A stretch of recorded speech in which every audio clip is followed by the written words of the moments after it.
pagtambong sa misa sa Cebu Metropolitan Cathedral kaganinang buntag, midiretso na sa pagduso serang Certificate of Candidacy kun COC sa Cebu City Comelec Office ang Partido Cebuano nga gipanguluhan sa mayoral aspirant ug kanhi commissioner sa Bureau of Customs Yogi Ruiz. Bisan pa man nga walay kuyog nga running mate, misaysay si Ruiz nga dili kini babag siyang pagdagan. Gani iya sab gipatinaw ang mga plataporma nga buot niyang ipatuman kung siya mulingkod isip mayor sa dakbayan sa Sugbo.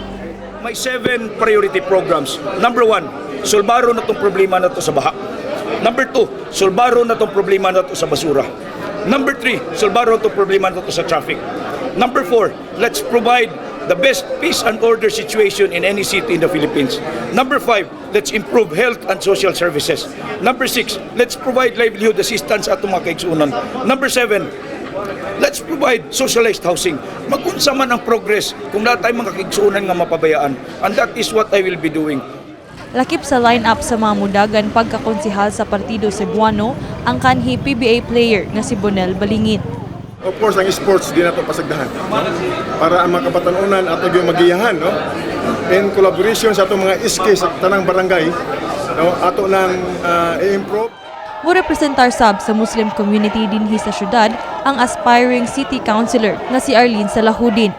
It's the ever first time. I'm really happy kay Mayor Yogi Ruiz platform is an inclusive-based platform. So that means this includes, people that sometimes we forgot from the ground level, and he's actually including all the people for the common cause, which is definitely a change in Cebu.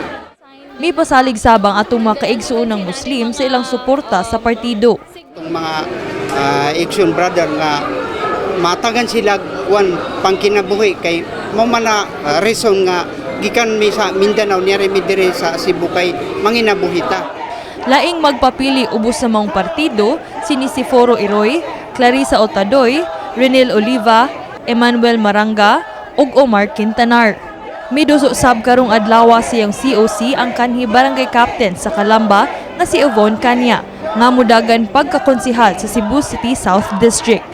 Ug isip kanhi administrator sa Cebu City Medical Center, lakip sayang tutukan ng health sector sa dakbayan. Atong padayunon ang atong serbisyo nga tinud-anay especially sa health. Specialist health mauna akong gitutukan karon. Atong yung tagaan ug pagtagad ang women's kay kung inahan gud ka mas makita man nimo ang problema gikan sa ubos padung sa taas. Kini si Queenie Joligon alang sa MyTV Cebu.